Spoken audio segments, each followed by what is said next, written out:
semuanya. Mudah-mudahan mereka semuanya diakhiri dengan husnul khotimah. Seluruh amal-amal yang baik mudah-mudahan diterima oleh Allah Subhanahu wa Ta'ala, dan mudah-mudahan seluruh kesalahan dosa-dosanya semuanya diampuni oleh Allah Subhanahu wa Ta'ala. Amin ya Al-Fatihah.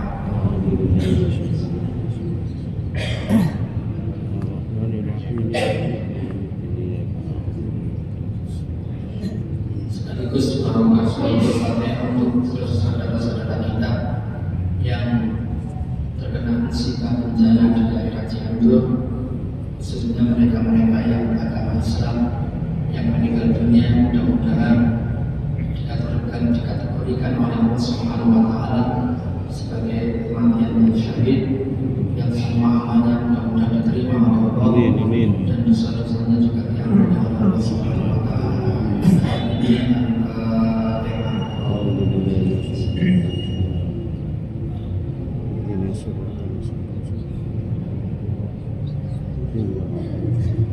Fatihah yang ketiga kita tujukan untuk Gus Fauzi bin Imam Aswadi, yang mana saat ini ada dalam keadaan sakit, serta seluruh saudara-saudara kita yang sekarang dalam keadaan sakit, dan saudara-saudara kita yang tertimpa musibah dan bencana kemudian menjadi sakit. Mudah-mudahan dengan barokah sholawat Fatihah yang kita baca, Allah Subhanahu wa Ta'ala segera mengangkat penyakit beliau, diberikan sehat walafiat. Amin. Rasul dunia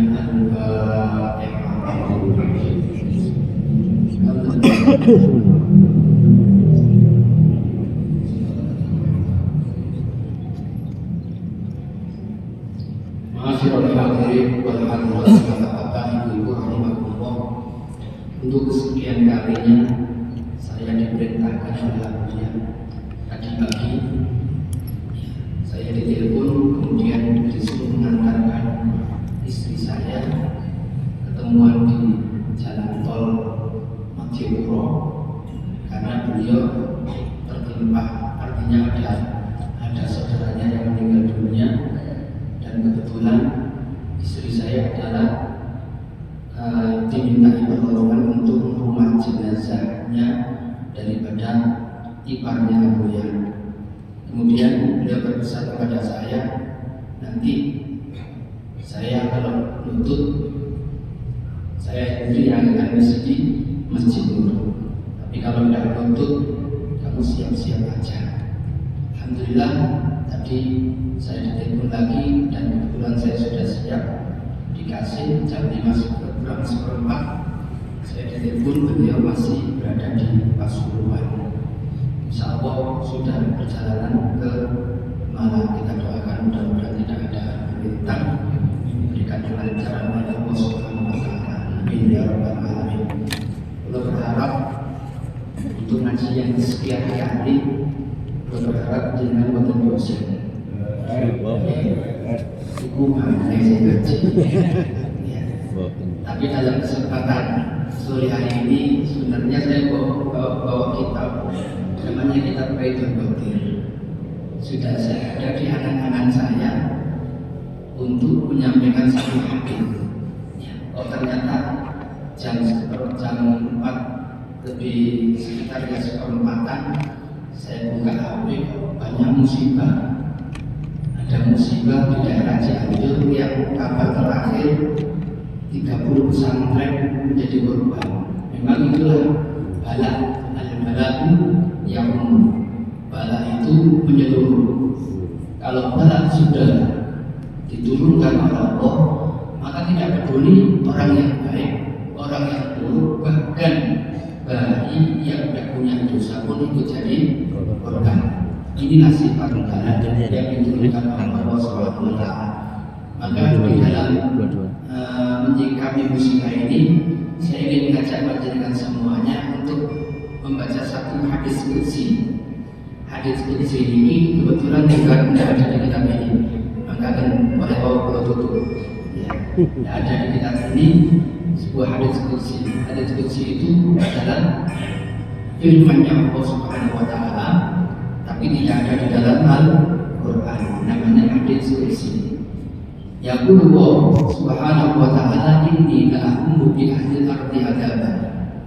Katanya Allah Subhanahu wa taala dalam satu hadis qudsi, Allah mengatakan sesungguhnya aku ingin mengirimkan bencana dan musibah kepada penduduk bumi. Kenapa kok malah Gusti Allah ingin mengirimkan bencana? Di dalam Al-Quran disebutkan doa fasadu bil barri wal bahri bima kasabat aydin nas. Kerusakan yang ada di darat dan di bumi ini, semua kerusakan ini karena tingkah polanya manusia. Maka akan ketika Allah Subhanahu wa taala istilahnya memberitahu kepada para malaikat, inni ja'ilun fil ardi khalifah. Wa idh qala rabbuka lil malaikati, dan ketika Tuhanmu berfirman kepada malaikatnya, wa idh qala rabbuka lil malaikati inni ja'ilun fil ardi khalifah, saya akan menciptakan di atas bumi seorang khalifah. Para malaikat mengatakan, ini jangan dianggap ada fiha. Malaikat setelah protes, qalu atajalu fiha, malaikat berkata atajalu fiha, apakah engkau akan menjadikan di dunia mayyusidu fiha, orang-orang yang merusak dunia, wa yasfiku dima, dan saling menumpahkan darah? Jawabannya Gusti Allah. Jawabannya Gusti Allah, qala inni a'lamu ma la ta'lamun. Allah berfirman, inni a'lamu, sesungguhnya aku lebih tahu terhadap apa yang kalian tidak tahu. Allah tidak menyalahkan malaikat, ya, karena memang di dunia ini banyak orang yang fasik, banyak orang yang merusak, banyak orang senang perang. Allah tidak membantah perkataan malaikat, cuma Allah menjawab, ini a'lamu ma la ta'lamun, sesungguhnya aku lebih mengetahui terhadap apa yang kalian tidak tahu. Karena di samping di dunia banyak orang yang berusaha, sekaligus di dunia ini banyak orang yang baik, para ulama, para ashabul saleh. Bahkan Rasulullah itu pernah bersabda, ini cuma kalau kita hafal hadis ini, dia pernah bersabda bahwa salah satu keistimewaan umat Kanjeng Nabi adalah beberapa daripada umatnya Rasulullah diberikan keahlian lebih daripada keahlian nabi-nabi Bani Israel. Ya, mungkin dengan nanti Rasulullah itu punya umat, sebagian umatnya itu diberikan karomah. Kalau Nabi kan mukjizat, diberikan karomah yang mana karomah mereka itu lebih hebat daripada mukjizatnya Nabi-Nabi Bani Israel. Ya. Seperti Syekh Abdul Qadir Al-Jilani dalam manakibnya, mungkin jenengan yang seneng manakib niku ada diceritakan Syekh Abdul Qadir Jilani ini ketika enak-enak makan daging ayam, kemudian masuk seorang ibu-ibu yang memprotes bahwa anaknya makan roti yang keras, sementara jenengan Syekh Abdul Qadir kok makan enak ikan ayam. Akhirnya dijawab, ya, saya makan ayam. Kalau anakmu bisa seperti saya, boleh makan ayam. Jadi ayam yang sudah tinggal tulang belulang itu ditiup sama Syekh Abdul Qadir, kemudian peluru maneh. Kehebatannya ulama-ulamanya Kanjeng Nabi Muhammad Sallallahu Alaihi Wasallam. Ada banyak sekali. Ya, saya pernah diceritani kali Syekh Umar Al-Fakiri, Syekh Ahmad Al-Fakiri Al-Umari, yang kebetulan beliau pernah singgah ke rumah saya dari daerah Yaman. Beliau cerita ada seorang ashabul saleh, ada seorang saleh yang bertemu mimpi ketemu Kanjeng Nabi. Mudah-mudahan kita semua diberikan rezeki bisa melihat wajah mulia kanjeng Nabi Muhammad SAW. Bertemu dengan kanjeng Nabi yang waktu itu masih berbincang-bincang dengan Nabi Musa alaihissalam. Nah, di dalam mimpinya Nabi Musa itu bertanya kepada kanjeng Nabi, ya Rasulullah, panjenengan pernah mengatakan bahwa umat panjenengan itu lebih hebat dari nabi-nabi Bani Israel, apa benar? Ya. Kemudian dalam mimpi itu juga kanjeng Nabi memanggil salah seorang ulama, dan kebetulan yang dipanggil adalah Al-Imam Muhammad bin Ahmad Al-Ghazali, yang biasa kita sebut dengan Imam Ghazali. Di dalam mimpi itu juga Nabi Musa alaihissalam bertanya kepada Imam Ghazali, Mas'ud, siapa namamu? Dijawab kalian Imam Ghazali, Muhammad bin Ahmad Al-Ghazali At-Tusi Asy-Syafi'i. Ya, jawaban lengkap. Nah, dalam mimpi itu juga Nabi Musa itu agak tersinggung dengan jawaban Imam Ghazali. Aku cuma tanya namamu, kenapa kamu jawab nama bapakmu, nama kakekmu, nama buyutmu, nama gelarmu, sekaligus nama desamu. Ya. Baru kemudian Imam Ghazali pamit dengan kanjeng Nabi, ya Rasulullah, boleh saya jawab? Silakan. Dijawab kali Imam Ghazali dengan membaca satu ayat dari dalam Al-Quran. Wa tilka biyaminika ya Musa, qala ya asy atawakkau biha wa asyu biha ala nabiyyi wa nabiyya ma'amalikun ukhra. Dijawab, ya, dijawab dengan jawaban Nabi Musa ketika ditanya oleh Allah Subhanahu wa taala, "Wa ma tilka biyaminika ya Musa?" Apa yang ada di tangan kanan wahai Nabi Musa?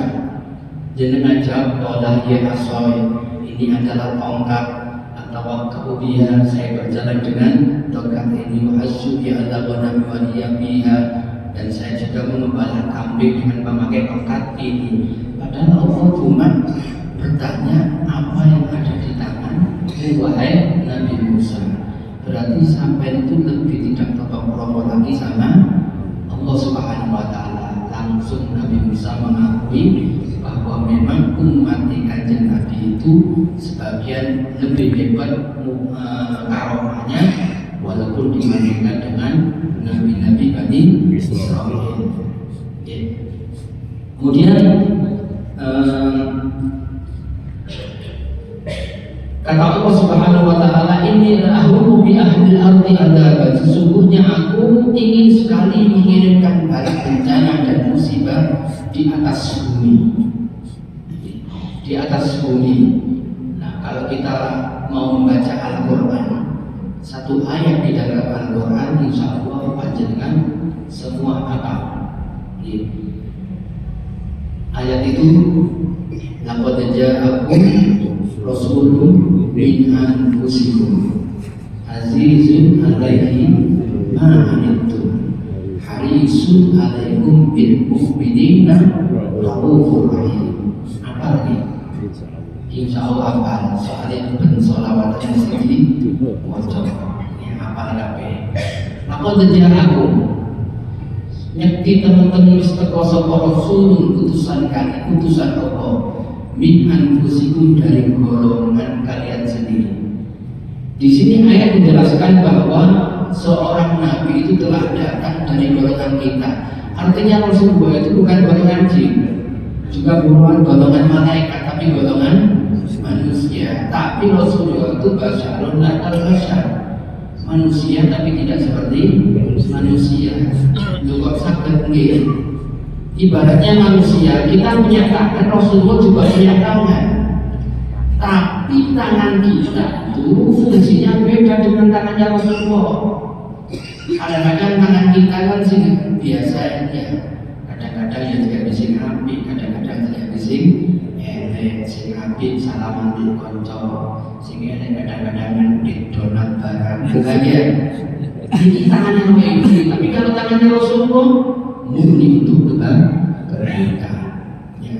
Rasulullah juga punya mata, Kanjeng Nabi nggak ada melipat, kita juga punya mata. Tapi ketika dipergunakan fungsinya beda. Ya. Kita kadang-kadang masih ambil pahala melipat. Kira-kira agen sing pahala, nopo agen bisa awake dhewe ya ngaku. Soalnya apa? Soalnya kalau nggak ngaku. Tapi untuk melipati Kanjeng Nabi, ya murni untuk kebaikan. Kita juga punya perut, ya. Kadang-kadang kita ini sok-sok di Kanjeng Nabi, ya. Apa-apa ngakoni sunnah Kanjeng Nabi, sunnah Rasul. Nek kamu sunnah Rasul mau mantep. Sunnah Rasul itu nopo? Sunnah Rasul itu sesuatu yang pernah dilakukan oleh Kanjeng Nabi. Apakah pernah terpikirkan oleh panjenengan saya bahwa Rasulullah itu sering nggak makan sampai petani di Kanjeng Ratu? Ini juga sunnah Rasul, mania. Ya, mania. Ya kalau mani paling sih juga sunnah Rasul sing api-api, sing enak-enak. Poligami, sunnah Rasul. Kadang-kadang mengulangkan juga saya pulang di gemes kadang-kadang mengatasnamakan poligami dengan sunnah Rasul. Memang Rasulullah itu poligami. Tapi rata-rata yang dinikahi oleh Kanjeng Nabi itu rondo-rondo sing sepuh-sepuh. Sementara awake dhewe katene poligami sing digoleki sing perawan ayu-ayu. Kulo jadinya sunah Kanjeng Nabi. Sunah Kanjeng Nabi itu banyak. Ya, sering tidak makan, kemudian sujud sampai kakinya bengkak. Itu sunah Kanjeng Nabi. Ini ya. Apakah kita berani? Yang saya masih ngomong lu kapan? Nah, Rasulullah min anfusikum azizun alaihi ma anittum, berat terasa olehnya penderitaanmu. Artinya sekarang terjadi musibah itu Rasulullah juga ikut merasakan. Tapi itu tadi ada banyak yang musibah bala bencana itu kalau sudah turun yang umum sifatnya semuanya kena.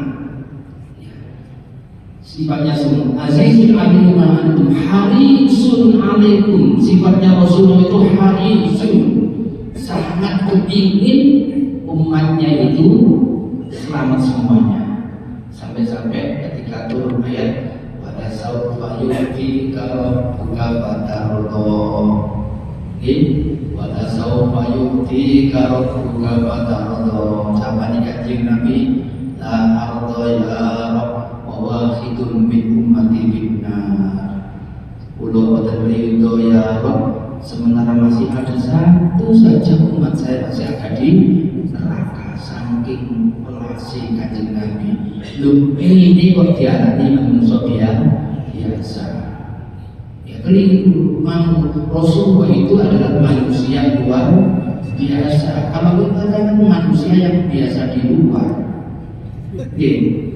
Rasulullah itu manusia luar biasa. Kalau kita manusia yang biasa di luar senengane keluyuran. Harisun alaikum bil mu'minina raufur rahim.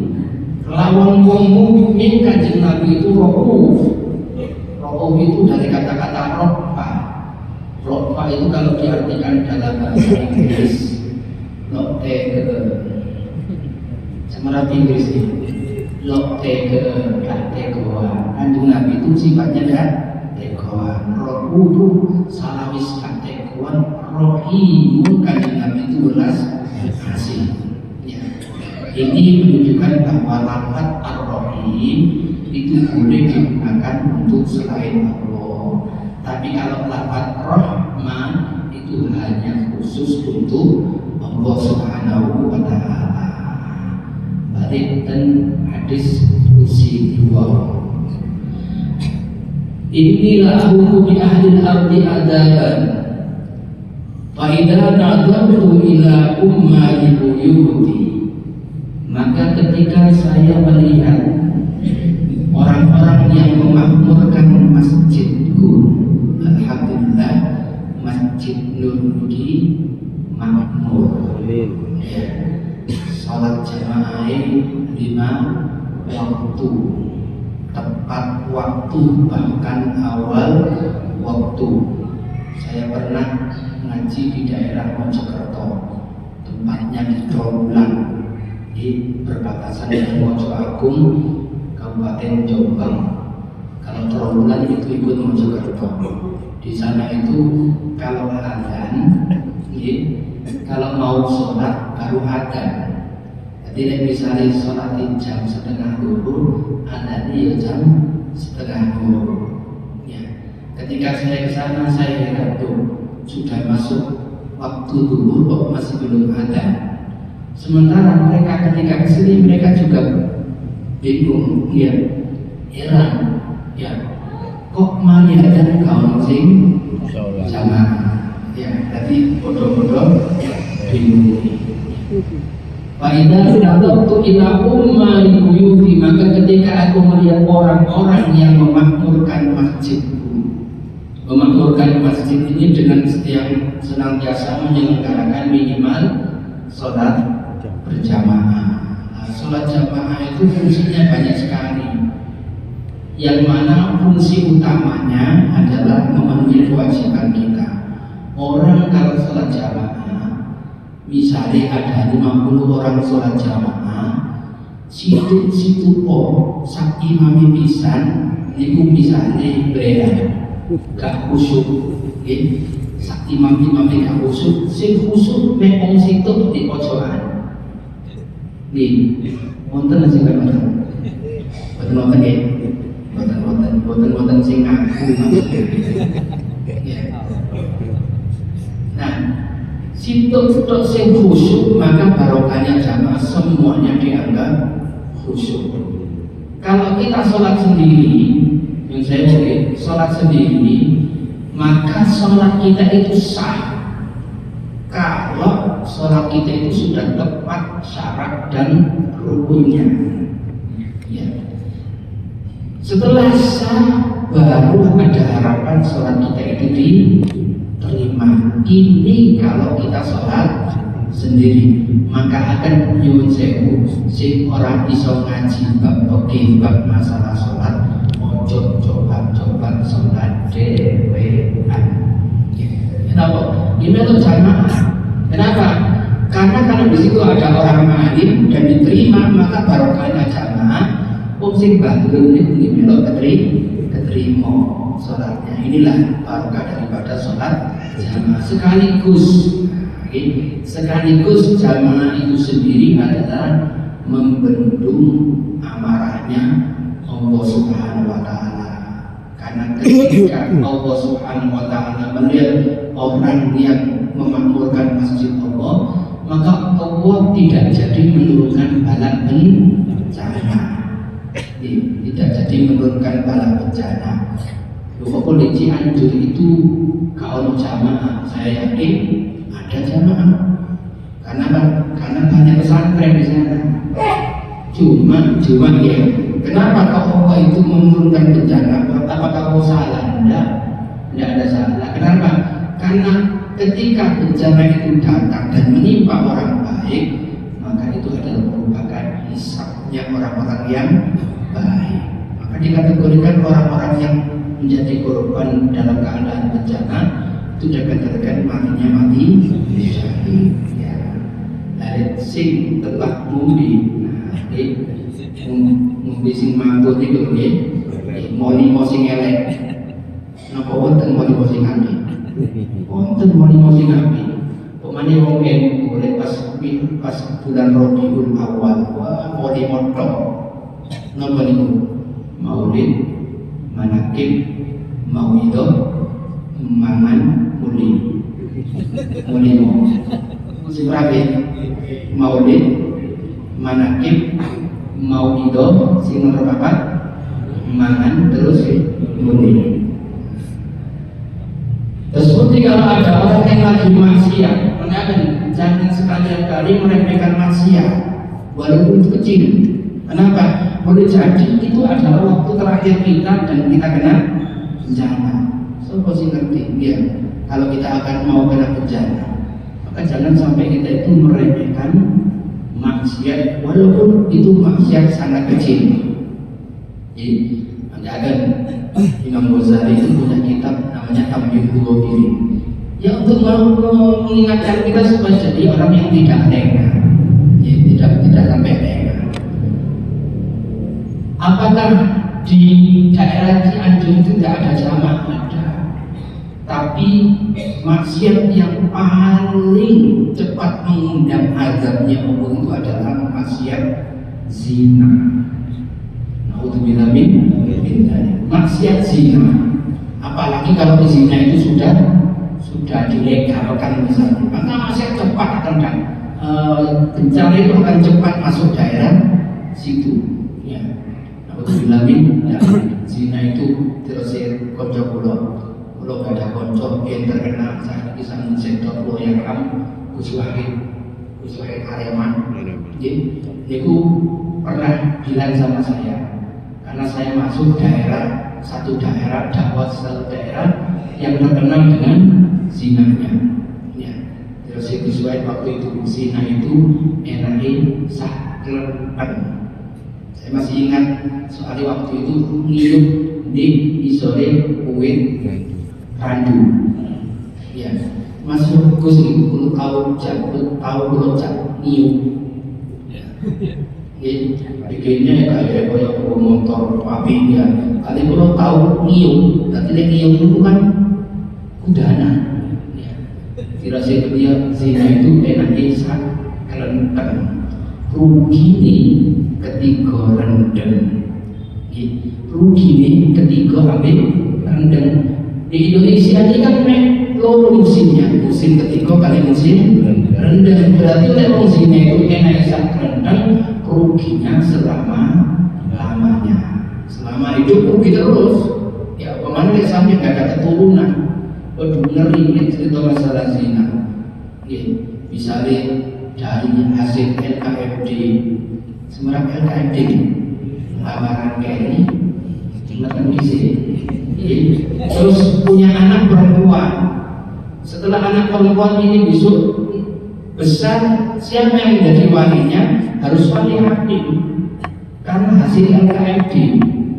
Nah, terus kalau yang wali ini bapaknya tidak sah, karena tidak sah zina lagi, terus gitu aja. Ya, kalau misalnya anaknya laki-laki, apakah sudah aman? Belum. Aman itu kalau sudah tidak punya anak, bis. Ya. Kalau masih punya anak walaupun laki-laki, apakah sudah aman? Belum. Misalnya dia punya anak laki-laki, berarti anak yang pertama laki-laki. Kemudian dia punya adik perempuan. Ya. Loh, anak laki-laki ini besok tidak boleh jadi walinya adiknya.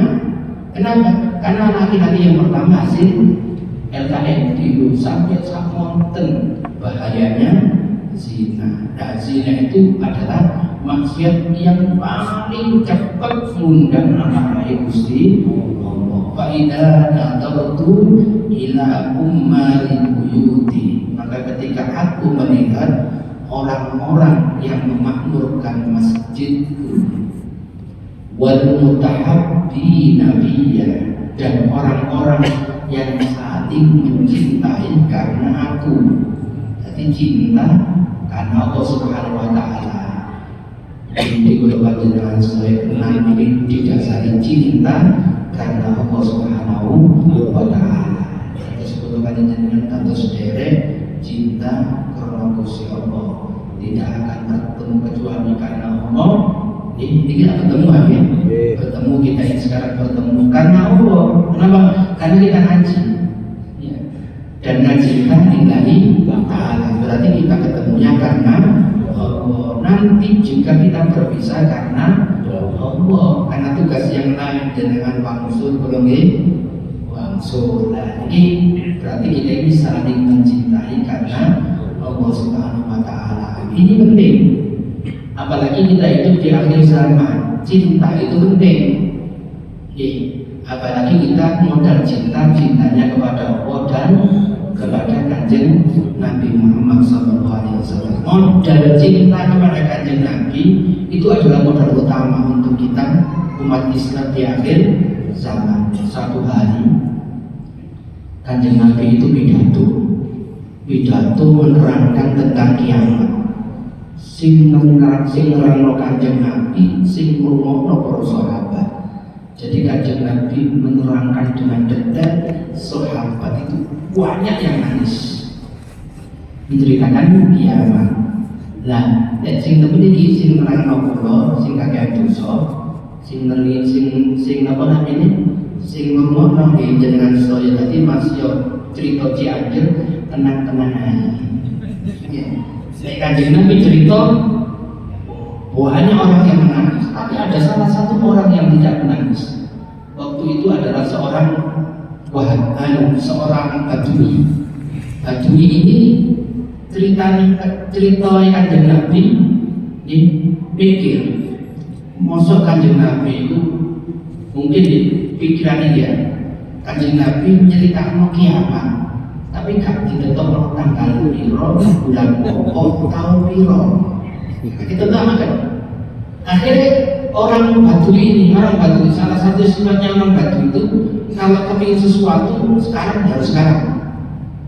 Ya, agar orang Badui itu, gak cocok kami itu diutarakan langsung. Ya, salah satu ciri-cirinya orang-orang Mekah itu seperti itu. Gak tahu tedeng aneh-aneh, sungkan tak boten. Jadi orang konco ini langsung ditegur di harap pun. Sekarang gak ngenteni kok atau meneh. Ya. Nah orang Batu ini tanya sama Rasulullah, ya Rasulullah mana saat? Kanjeng Nabi, kapan kiamat itu? Dijawab kali Kanjeng Nabi, mada a'adatalah. Apa sing kok siapno gawe demi dina kiamat? Wong Batu ini pun jawab, ma'adatu bikasratis salati wal siyam wal sadaqah.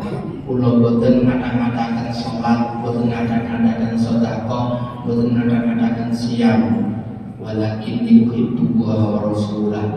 Tapi mudah kula namung setunggal, cinta dhateng Gusti Allah lan cinta dhateng Kanjeng Nabi Muhammad sallallahu alaihi wasallam.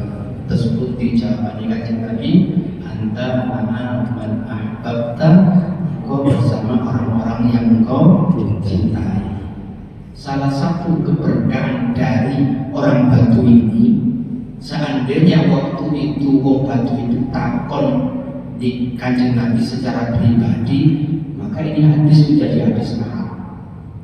Berhubungan orang Batu itu takon di ngarepe wong akeh dan semua orang itu mendengarkan jawaban Rasulullah, maka hadis ini menjadi hadis yang mutawatir dan termasuk salah satu hadis yang paling disenangi oleh sahabat Anas bin Malik. Napa? Modal cinta.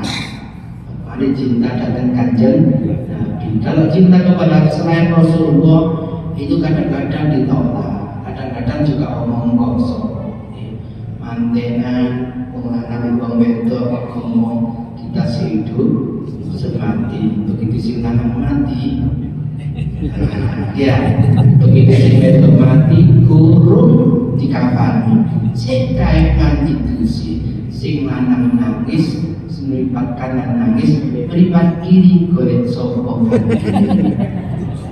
Ya, iki lek cinta kepada sesama manusia, tapi cinta kepada Rasulullah tidak akan pernah tertolak.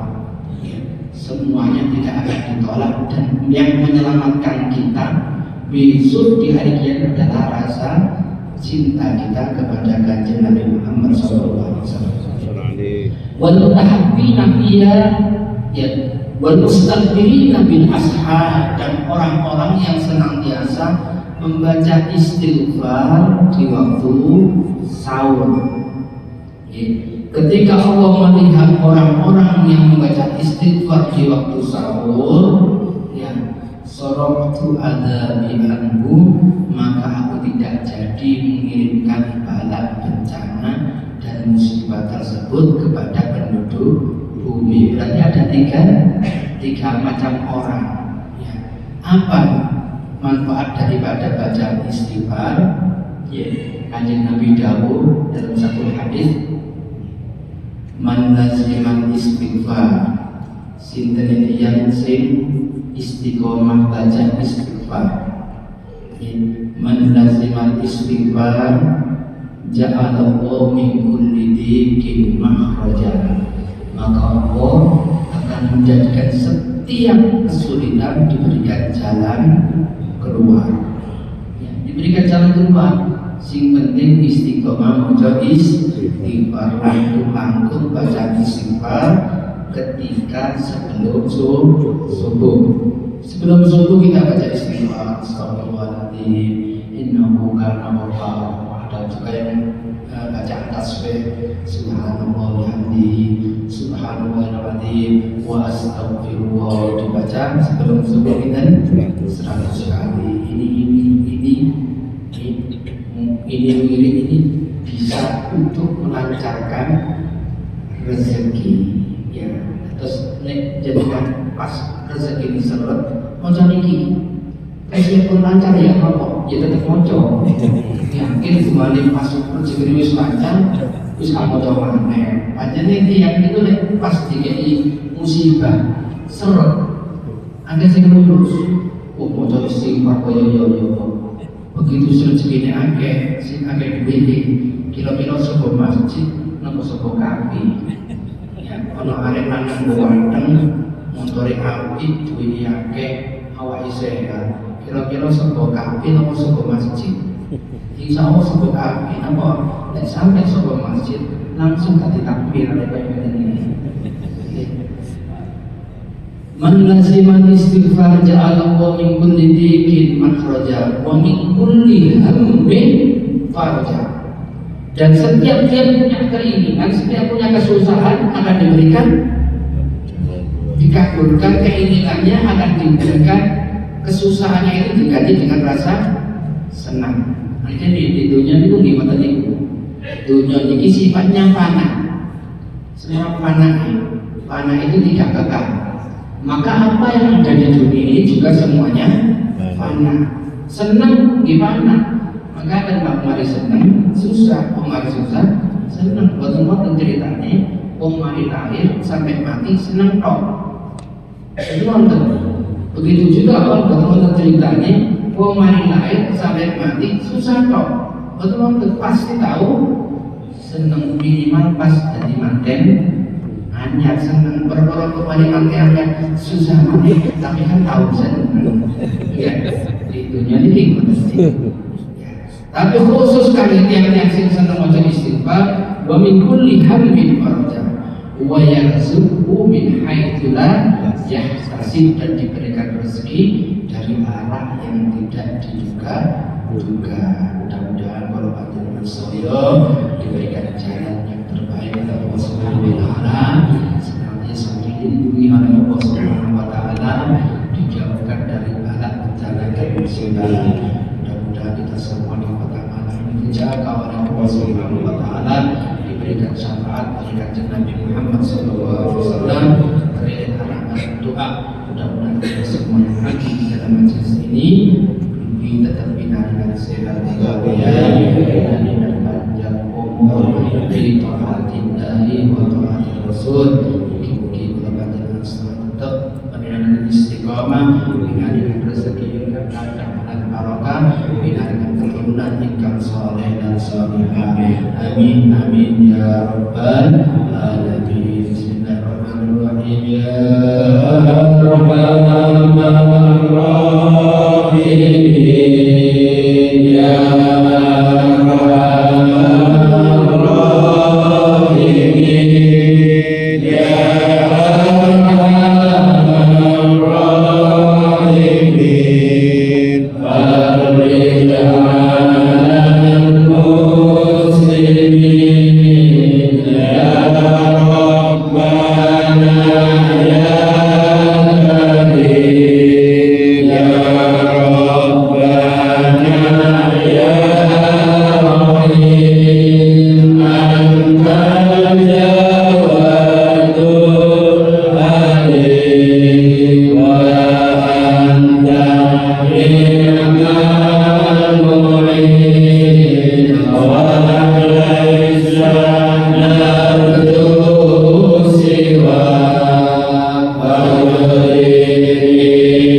Amin.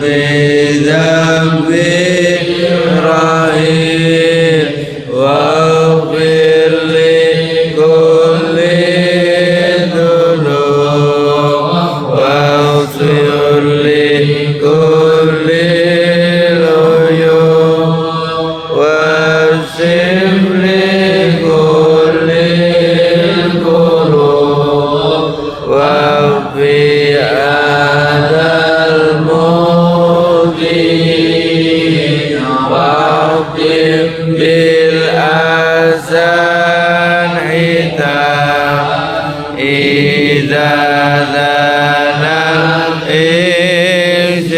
الانشرار وحنا حين الإمام واستدرت الجبين ثم صلى وسلم على سبيل الأنام والآل نعم الكرام والصحب والتابعين يا أرحم الراحمين الله يا أرحم الراحمين يا أرحم